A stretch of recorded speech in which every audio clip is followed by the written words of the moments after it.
ಹೇಳ್ತೀನಿ ಎತ್ತು ಒದಿರಿ ಬೂಟಲ್ಲಿ ನನ್ನ ಮಕ್ಕಳಿಗೆ ಅಂತ. ಆಮೇಲೆ ಲೋನ್ ಅನ್ನ ರಿಕವರಿ ಮಾಡಬೇಕು, ಸತ್ಯ ಹೌದು. ಯಾವ ರೀತಿ ಮಾಡಬೇಕು? ಈ ಲೋಫರ್ಗಳನ್ನ ಸಸ್ಪೆಂಡ್ ಮಾಡ್ತಾ ಇರೋರು ಯಾರು ಸರ್? ನಮ್ಮಲ್ಲಿ ನಾನು ಹಲವಾರು ವರ್ಷಗಳಿಂದನೂ ಮಾಹಿತಿಯನ್ನು ಕೊಟ್ಕೊಂಡೇ ಬಂದಿದ್ದೀನಿ.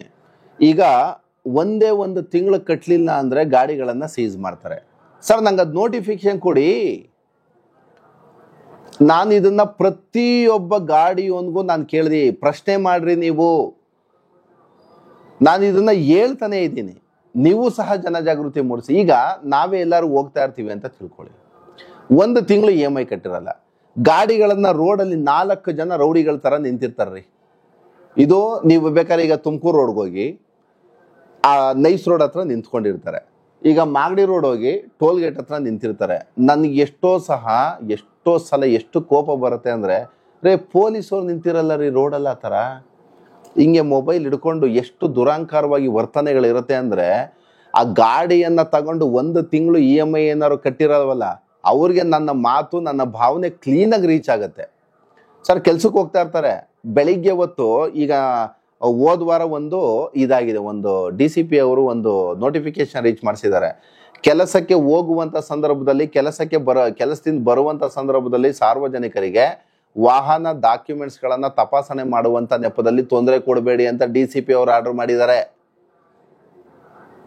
ಮತ್ ಇವರು ಬೆಳಗ್ಗೆ 8 ಗಂಟೆಗೆ ಕಾಯ್ಕೊಂಡು ಕೂತಿರ್ತಾರೆ ರೋಡಲ್ಲಿ, 4 ಜನ ಎಮ್ಮೆಗಳ ತರ ಇರ್ತಾರ್ರಿ. ಅವ್ರೇನಾದ್ರು ಗಂಡ ಹೆಂಡತಿ ಹೋಗುವಾಗ ಹೆಂಡತಿನ ತಳ್ಳಿ ಗಂಡನ ಕೀ ಈಸ್ಕೊಂಡು ಗಾಡಿ ತಗೊಂಡು ಹೋಗ್ತಾರೆ.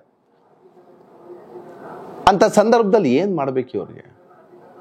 ನಾನು ಎಷ್ಟೋ ಸಲ ಹೇಳ್ತೀನಿ, ಎತ್ತು ಒದಿರಿ ಬೂಟಲ್ಲಿ ನನ್ನ ಮಕ್ಕಳಿಗೆ ಅಂತ. ಆಮೇಲೆ ಲೋನ್ ಅನ್ನ ರಿಕವರಿ ಮಾಡಬೇಕು, ಸತ್ಯ ಹೌದು. ಯಾವ ರೀತಿ ಮಾಡಬೇಕು? ನಿಮ್ಗೆ ಕಾನೂನಲ್ಲಿ ಒಂದೇ ಒಂದು ಕಾನೂನಲ್ಲಿ ರೋಡ್ ಮಧ್ಯದಲ್ಲಿ ನಿಂತ್ಕೊಂಡು ಟ್ರಾಫಿಕ್ ಪೊಲೀಸರು ನಿಂತ್ಕೊಳ್ಳಕ್ಕೆ ಹೆದರ್ತಾವ್ರು. ಇವತ್ತು ಎಲ್ಲಿ ವಿಡಿಯೋ ಮಾಡ್ಬಿಡ್ತಾರೆ. ಇವತ್ತು ಜನಜಾಗೃತಿ ತುಂಬಾ ಚೆನ್ನಾಗಿದೆ, ಸೋಷಿಯಲ್ ಮೀಡಿಯಾಗಳು ತುಂಬಾ ಅವೇರ್ನೆಸ್ ಇದೆ, ಪ್ರೆಸ್ ಅವ್ರು ತುಂಬಾ ಫಾಸ್ಟ್ ಆಗಿದ್ದಾರೆ. ಎಲ್ಲಿ ನಮ್ದೊಂದು ವಿಡಿಯೋ ಮಾಡ್ಬಿಡ್ತಾರೆ, ಇಮಿಡಿಯೇಟ್ ಸಸ್ಪೆಂಡ್ ಮಾಡ್ತಾರೆ. ಈ ಲೋಫರ್ಗಳನ್ನ ಸಸ್ಪೆಂಡ್ ಮಾಡ್ತಾ ಇರೋರು ಯಾರು? ನೋಡಿ, ನಮ್ಮ ಭಾರತ ದೇಶದಲ್ಲಿ ಕೋಟ್ಯಾಂತರ ವೆಹಿಕಲ್ ಇದೆ. 99% ಲೋನಲ್ಲೇ ತಗೊಳ್ಳೋದು, 99% ಲೋನಲ್ಲೇ ತಗೊಳ್ಳೋದು ಎಲ್ಲೋ ಒಬ್ಬ ವ್ಯಕ್ತಿ ಅಷ್ಟೇನೆ. 100ರಲ್ಲಿ 99 ಜನ ಲೋನೇ ಹಾಕ್ಸುವಂಥದ್ದು, ಒಬ್ಬ ಮಾತ್ರ ಕ್ಯಾಶ್ ತಗೋತಾರೆ. ಎಲ್ಲೋ ಬೇಕು ಅವ್ರಿಗೆ ಇಷ್ಟ ಇರುತ್ತೆ, ಎಲ್ಲೋ ಒಂದು ಚೀಟಿ ಎತ್ತಿರ್ತಾರೆ, ಒಂದೇ ಸಲ ಸಾಲ ಬೇಡ ಅಂದ್ಬಿಟ್ಟು ಒಂದ್ಸಲ ತಗೊಂಡೋಗ್ತಾರೆ. ಬಟ್ 99% ಲೋನ್ ಇದೆ ಅಲ್ವಾ? ಇದೇನಾಗುತ್ತೆ ಅಂದ್ರೆ, ಎಷ್ಟು ದೌರ್ಜನ್ಯಗಳನ್ನ ಮಾಡ್ತಾರೆ ಈ ವೆಹಿಕಲ್ ಸೀಸರ್ಸ್ ಅಂತ ಬರ್ತಾರೆ ಅಂದ್ರೆ, ನನಗೆ ಒಂದು ಕೇಳುವಂಥದ್ದು, ಈಗ ಜನ ನೀವು ನಿಮ್ಮ ಹಕ್ಕುಗಳನ್ನ ನೀವು ಎಚ್ಚೆತ್ಕೊಳ್ಳಿ. ಇವತ್ತು ಈ ವಿಡಿಯೋದಿಂದಾನೇ ನೀವು ಜಾಗೃತಗೊಳ್ಕೋಬೇಕು. ನೀವು ವೆಹಿಕಲ್ ತಗೊಂಡು ಹೋಗ್ತಾ ಇರ್ತೀರಾ ಅಂತ ತಿಳ್ಕೊಳ್ಳಿ, ನೀನ್ ಯಾರು? ಫಸ್ಟ್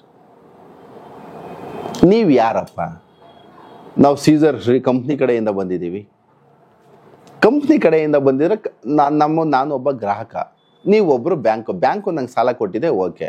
ಬ್ಯಾಂಕ್ ಕಡೆಯಿಂದ ರೆಕಗ್ನೈಸ್ಡ್ ಆಗಿ ನೀವೇನಾದ್ರು ಬಂದಿದ್ರೆ ಯಾರು ಕೊಡಿ, ID ಕಾರ್ಡ್ ಕೊಡಿ. ಒಬ್ಬನ ಹತ್ರ ID ಕಾರ್ಡ್ ಇರುತ್ತೆ, ಕಂಪನಿ ಒಬ್ರನ್ನ ಕಳ್ಸಿರ್ತಾರೆ, ಜೊತೆಗೆ 3 ಜನ ಕರ್ಕೊಂಬರ್ತಾರೆ.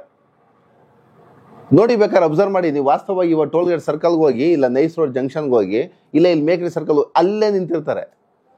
ಏನಾಗೋದು ಗೊತ್ತಾ? ಫ್ಯಾಮಿಲಿ, ಒಂದು ಹುಡುಗ ಒಂದು ಹುಡುಗಿ, ಅಥವಾ ಗಂಡ ಹೆಂಡತಿ, ಅಥವಾ ಯಾವುದೋ ಕಂಪ್ನಿ ಮೇಲೆ ಹೋಗ್ತಾ ಇರ್ತಾರೆ ಅಂತ ತಿಳ್ಕೊಳ್ಳಿ, ಕಾರ್ ತಗೊಂಡು ಹೋಗ್ತಾ ಇರ್ತಾರೆ. ಇವ್ರು 4ರಿಂದ 6 ಜನ ಅಡ್ಡ ಹಾಕೊಂಡ್ರೆ ಆ ವ್ಯಕ್ತಿದು ಮಾನಕ್ಕೆ ಸಂಬಂಧಪಟ್ಟಂತೆ ಏನಾಗಬೇಕು? ಆಮೇಲೆ ಡೌನ್ ಪೇಮೆಂಟ್ ಸಮಸ್ಯೆ ಏನಾಗಬೇಕು? ಯಾರು ಕೊಡ್ತಾರೆ? ಇವರು ಸೀಸರ್ಗಳು ಕೊಡ್ತಾರ ಅಥವಾ ಇದು ಏಜೆನ್ಸಿಗಳು ಕೊಡ್ತಾರ? ಏಜೆನ್ಸಿಗಳು ಎಷ್ಟು ಕೆಲಸ ಮಾಡ್ಬೇಕು ಅಷ್ಟೇ ಕೆಲಸ ಮಾಡಬೇಕು. ನಾನು ಅದನ್ನೇ ಕೇಳ್ತಾ ಇದ್ದೀನಿ. ಪ್ರತಿಯೊಬ್ಬರ ಗ್ರಾಹಕರು, ನೀವು ಇವಾಗ ಗಾಡಿ ತಗೊಂಡು ನೀವು ಆಚೆ ಹೋಗ್ತೀರಾ ಅಂದ್ರೆ, ಯಾವನೋ ಒಬ್ಬ ಬಂದು ಗಾಡಿ ಸೀಸ್ ಮಾಡ್ತಾನೆ, ಯಾಕ್ರಿ ಕೊಡ್ತೀರಾ ನೀವು? ಇಟ್ಕೊಂಡು ಒಂದು ಬೂಟಲ್ಲಿ ಹೊಡೆದು ಪೊಲೀಸ್ ಒಂದು ಕರೆಸಿ FIR ಹಾಕಿಸ್ಬೇಕು. ಇದನ್ನ ತಿಳ್ಕೋಬೇಕು ಗ್ರಾಹಕರು. ಕೋರ್ಟ್ ಆರ್ಡರ್ ಇದೆಯಾ? ಅದೇ ಆಮೇಲೆ ಏನಾಗುತ್ತೆ, ಎಲ್ಲ ಅಗ್ರಿಮೆಂಟ್ಗಳಿಗೂ ನೀವೇ ಸಿಗ್ನೇಚರ್ ಹಾಕಿ ಕೊಟ್ಬಿಟ್ಟಿದ್ದೀರಾ, ನೀವೇನು ಮಾಡ್ಕೊಳಕ್ಕಾಗಲ್ಲ. ಗ್ರಾಹಕರಿಗೆ ಏನಾಗುತ್ತೆ, ಹೌದಪ್ಪ ನಾವು ಸಾಲವನ್ನು ತಗೊಂಡಾಗ ಎಲ್ಲ ಅಗ್ರಿಮೆಂಟ್ಗೂ ಸಿಗ್ನೇಚರ್ ಹಾಕಿ ಕೊಟ್ಬಿಟ್ಟಿರ್ತೀವಿ. ಅದಲ್ಲ ಪ್ರಶ್ನೆ. ಅಗ್ರಿಮೆಂಟ್ಗಳಲ್ಲಿ ಏನೇನೋ ಮಾಡ್ಕೊಳ್ಳೋದಕ್ಕೆ ಸಾಧ್ಯನೇ ಇಲ್ಲ. ಏಕಾಏಕಿ ಒಂದು ಕಂತನ್ನ ಕಟ್ತಲೇ ಇದ್ರೆ, 2-3 ಕಂತುಗಳನ್ನ ಕಟ್ತಲೇ ಇದ್ರೆ ನೀವು ಇಮಿಡಿಯೇಟ್ ಸೀಸ್ ಮಾಡ್ಕೊಳ್ಳಿ ಅಂತ ಯಾವ ಬ್ಯಾಂಕಿಂಗ್ ಲಾನು ಹೇಳಿಲ್ಲ. ಇದನ್ನ ದಯಮಾಡಿ ಅರ್ಥ ಮಾಡ್ಕೊಳ್ಳಿ. ಯಾವ RBI ಗೈಡ್ಲೈನ್ಸು ಇಲ್ಲ. ನೀವು ಯಾವುದೋ ಒಂದು ಇದಕ್ಕೂ ಸಿಗ್ನೇಚರು ಹಾಕಿರಲ್ಲ. ರೀಪೊಸೆಷನ್ ಆಫ್ ದ ವೆಹಿಕಲ್ ಅದು ಫಾರ್ಮಾಲಿಟೀಸ್ ಬೇರೆ ಇದೆ. ಯಾವುದೇ ಒಂದು ವೆಹಿಕಲನ್ನು ಒಬ್ಬ ಸೀಸ್ ಮಾಡಬೇಕು ಅಂದ್ರೆ ಆರ್ಬಿಟ್ರೇಷನ್ ಅವಾರ್ಡ್ ಇರಲೇಬೇಕು. ಸ್ನೇಹಿತರೆ, ದಯಮಾಡಿ ಅರ್ಥ ಮಾಡ್ಕೊಳ್ಳಿ. ಒಂದು ಆರ್ಬಿಟ್ರೇಷನ್ ಕೋರ್ಟ್ ಬರುತ್ತೆ, ಅದ್ರದ್ದು ಅವಾರ್ಡ್ ಇರಲೇಬೇಕು. ಇಲ್ಲ ಕಮರ್ಷಿಯಲ್ ಕೋರ್ಟ್ ಇರುತ್ತೆ, ಕಮರ್ಷಿಯಲ್ ಕೋರ್ಟ್ ಅವಾರ್ಡ್ ಇರಬೇಕು.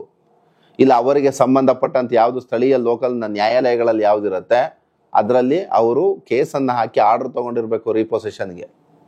ಅದನ್ನು ತೊಗೊಂಡು ಆ ಕೋರ್ಟ್ ಆರ್ಡರ್ ಇದ್ರೆ ಮಾತ್ರ ಆ ವೆಹಿಕಲ್ಗಳನ್ನು ಅವರು ರೀಪೊಸೆಷನ್ ಮಾಡ್ಕೊಳ್ಳೋದಕ್ಕೆ ಸಾಧ್ಯತೆ ಇದೆ.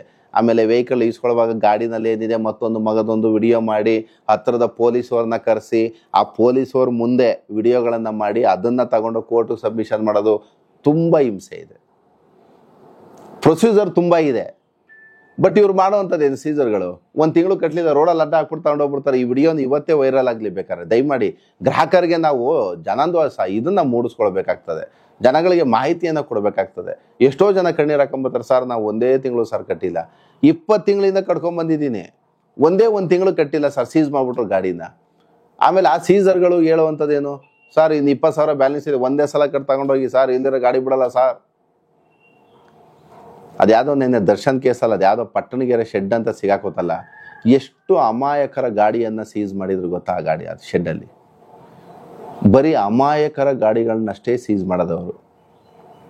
MLA MP ಗಳದ್ದು ವೆಹಿಕಲ್ ಲೋನಲ್ಲಿರುತ್ತೆ, ದೊಡ್ಡ ಡೆವಲಪರ್ಸ್ ಇರುತ್ತೆ, ದೊಡ್ಡ ರೂಢಿಗಳದೆಲ್ಲ ಇರುತ್ತೆ. ತಾಕತ್ತಿದ್ರೆ ಒಂದು ಗಾಡಿ ಸೀಸ್ ಮಾಡಲಿ ನೋಡೋಣ. ಅವ್ರದ್ದು ಲಾಯರ್ಗಳದ್ದು ಲೋನಲ್ಲಿರುತ್ತೆ, ಪೊಲೀಸವ್ರದ್ದು ಲೋನಲ್ಲಿರುತ್ತೆ, ಲೋಕಲ್ ಲೀಡರ್ಗಳದೆಲ್ಲ ಲೋನಲ್ಲಿರುತ್ತೆ. ಸೀಸ್ ಮಾಡಲಿ ನೋಡೋಣ. ಸೀಸ್ ಮಾಡೋದಲ್ಲ, ಗಾಡಿ ಮುಟ್ಟಕ್ಕೆ ಬಿಡಲ್ಲ ಅವರು. ಸತ್ಯ ಅಲ್ವಾ ಇದನ್ನು ಯೋಚನೆ ಮಾಡ್ತೀರಾ ಅಲ್ವಾ? ಈಗ ನಮ್ಮಲ್ಲೇ ಎಷ್ಟೋ ಕೇಸ್ಗಳು ಬರುತ್ತೆ, ಸರ್ MLA ಹತ್ರ 1-2 ಫಾರ್ಚೂನರ್ ಲೋನ್ಗೆ ಹಾಕಿಸ್ಬಿಟ್ಟವ್ರೆ ಸರ್, ಏನು ಮಾಡಿದ್ರು ಲೋನ್ ಕಟ್ತಾ ಇಲ್ಲ ಸರ್, ಏನು ಸರ್ ಮಾಡೋದು? ಇದು ಜನಗಳಿಗೆ ಅರ್ಥ ಆಗತ್ತೆ. ಇದು ನಾನು ಹೇಳೋದು ಜನಗಳಿಗೆ ಕ್ಲೀನಾಗಿ ಅರ್ಥ ಆಗತ್ತೆ. ಇದು ಯಾರೋ ಒಬ್ಬ ಲೀಡ್ರು, ಯಾರೋ ಒಬ್ಬ ಕಾರ್ಪೊರೇಟ್ರು, ಯಾರೋ ಒಬ್ಬ ದುಡ್ಡಿರೋ ಲೋನ್ ಹಾಕಿಸ್ಕೊಂಡ್ರೆ ಜನ ಯಾವಾಗೂ ಇರ್ತಾರೆ. ಅರ್ಥ ಮಾಡ್ಕೊಳ್ಳೋ, ಒಬ್ಬ ಲೀಡ್ರು ಅಂದರೆ ಜನ ಇರ್ತಾರೆ ಯಾವಾಗಲೂ. ಇವ್ರು ಹೋಗಿ ಏನು ಮಾಡ್ಕೊಳಕ್ಕಾಗಲ್ಲ. ಜನ ಸಂಬಂಧ ರೋಡಲ್ಲಿ ಹೋಗೋನು ಒಬ್ಬರೇ ಹೋಗ್ತಾರೆ. ಅವರು ಈ 4 ಜನ ಹೋಗ್ಬಿಟ್ಟು ಕಿತ್ಕೊಂಡು ಕಳಿಸ್ಬಿಡ್ತಾರೆ. ಅದೇ 4 ಜನ ಒಬ್ಬ ಕಾರ್ಪೊರೇಟ್ರು ಲೋನಲ್ಲಿ ಐತೆ ಅಂತ ಹೋಗಿ ಕೇಳಕ್ಕೆ ಹೋಗಲಿ, ರೂಮಲ್ಲಿ ಹಾಕೊಂಡು ಓಡಿಸ್ಬಿಡ್ತಾರೆ. ದರ್ಶನ್ ಪಾಪ ಅದೇ ಕೆಲಸ ತಾನೇ ಮಾಡ್ಕೊಂಡಿದ್ದು ಕೋಪದಲ್ಲಿ. ಈ ಥರ ಆಗ್ತವವು. ಕೋಪ ಯಾವ ಹಂತಕ್ಕೆ ಬೇಕಾದ್ರೂ ಹೋಗುತ್ತೆ. ಮೊನ್ನೆ ಎಷ್ಟೋ ಕೇಸ್ಗಳಲ್ಲಿ ಏನಾಗುತ್ತೆ, ತಗೊಂಡು ಹೋಗೋರು ಅವನೇ ಒಂದು ಸ್ವಲ್ಪ ಗಟ್ಟಿಗಿದ್ದ ಅಂತ ತಿಳ್ಕೊಳ್ಳಿ, ಇವ್ರು ಹೊಡೆದು ಬಿಡ್ತಾರೆ, ಇಲ್ಲ ಇವ್ರಿಗೆ ಹೊಡೆದು ಬಿಡ್ತಾರೆ. ಕಾನೂನಲ್ಲಿ ಜಗಳ ಮಾಡ್ಕೊಂಡು ವೆಹಿಕಲ್ಗಳನ್ನು ಈಸ್ಕೊಳ್ಳಿ ಅಂತ ಯಾವ ಕಾನೂನಲ್ರಿ ಇದೆ? ನೀವು ಹೆದರಿಸ್ಬಿಟ್ಟು ವೆಹಿಕಲ್ನ ಸೀಸ್ ಮಾಡಿ, ಇಲ್ಲ ಭಯಪಟ್ಟು ಸೀಸ್ ಮಾಡಿ, ಇವೆಲ್ಲ ಕಾನೂನಲ್ಲಿ ಅವಕಾಶ ಇಲ್ಲ. ಹಂಗಾಗಿ ಗಾಡಿಯನ್ನು ತಗೊಳ್ಳುವಂಥ ಗ್ರಾಹಕರು ಎಚ್ಚರಿಕೆಯಿಂದ ಇರಬೇಕು, ತಮ್ಮ ಹಕ್ಕುಗಳನ್ನು ತಿಳ್ಕೊಂಡಿರಬೇಕು. ವಿತೌಟ್ ಕೋರ್ಟ್ ಆರ್ಡರು ಯಾರೇ ಬಂದ್ರೂ ಸಹ ಗಾಡಿ ಬಿಡಬಾರ್ದು. ಗಾಡಿನ ಬಿಡಲೇಬೇಡಿ. ಅವ್ರು ಎಲ್ಲಿಂದ ಎಲ್ಲಿ ಬೇಕಾದ್ರೂ ಹೋಗಲಿ, ಹೈಕೋರ್ಟಲ್ಲ ಸುಪ್ರೀಂ ಕೋರ್ಟ್ಗೆ ಹೋಗ್ಲಿ ಬೇಕಾದ್ರೆ, ಕೋರ್ಟ್ ಆರ್ಡರ್ ಇಲ್ಲ ಅಂದರೆ ಬಿಡಲ್ಲ. ಕೋರ್ಟ್ ಆರ್ಡರ್ ತಗೊಬಂದು ಕ್ಲೀನಾಗಿ ತೋರಿಸ್ಲಿ. ಯಾವ್ದಾನು ಲಾಯರ್ ಒಪಿನಿಯನ್ ತಗೋಬೇಕು, ಈ ಥರ ಕೋರ್ಟಲ್ಲಿ ಈ ಥರಕ್ಕೆ ಏನು ಆರ್ಡ್ರ್ ತೊಗೊಂಬಂದಿದ್ದಾರೆ, ಇದು ಕರೆಕ್ಟಾಗಿ ಇದೆಯಾ ಸರ್ ಅಂತ ಕೇಳ್ಕೊಂಡು ಅವ್ರು ಓಕೆ ಅಂದಮೇಲೆ ಗಾಡಿ ಕೊಡಿ, ಪರವಾಗಿಲ್ಲ. ಕೋರ್ಟ್ ಆರ್ಡರ್ ಇಲ್ದಲ್ಲೇ ಸೀಸ್ ಮಾಡೋದಕ್ಕೆ ಇವ್ರು ಯಾರು? ಇದೆಲ್ಲ ತಪ್ಪಾಗುತ್ತೆ. ಹಂಗಾಗಿ ಜನ ಕೋರ್ಟ್ ಆರ್ಡರ್ ಇಲ್ದಲೆ ಯಾವುದೇ ಒಂದೇ ಒಂದು ವ್ಯಕ್ತಿ ಒಂದು ವೆಹಿಕಲ್ನ ಯಾವುದೇ ಸೀಸರ್ಗಳಿಗೆ ಒಪ್ಪಿಸ್ಬೇಡಿ, ಸೀಸ್ ಮಾಡೋದಕ್ಕೆ ಬಿಡಬೇಡಿ.